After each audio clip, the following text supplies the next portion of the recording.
Гласи, че някога цяла Добруджа е била огромна дъбова гора. Сега обаче този дървесен вид е на изчезване. Документален филм разказва за този проблем и как да бъде намерено решение. Проектът е финансиран с пари от програма LIFE на Европейската комисия.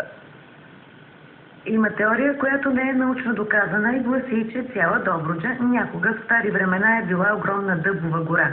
Дали е така, не знаем със сигурност, но знаем друго. Дъбовите гори в страната ни са на изчезване. Проблема е, че в годините дъбовите насаждения са най-масово подложени на унищожение, поради факта, че са най-близко до хората, най-ценни като дървесни видове и като стопанско значение, и като завладяване на територии, хората са ги предпочитали. Начинание, на което Киремитчиева е основен изпълнител, обаче има за цел именно запазване и възстановяване на дъбовите гори в страната ни.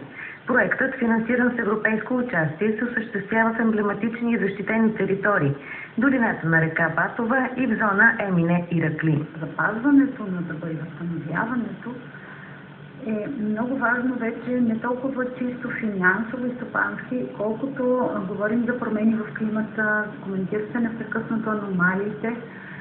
Там, където има дъбове, там има извори.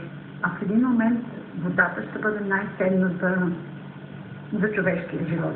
В рамките на проекта е събран и използван 10 тона репродуктивен материал. Отгледани са 400 000 фиданки, които са залесени на терен. Възстановени са дъбови местообитания на площ от 1150 декара по Черноморието.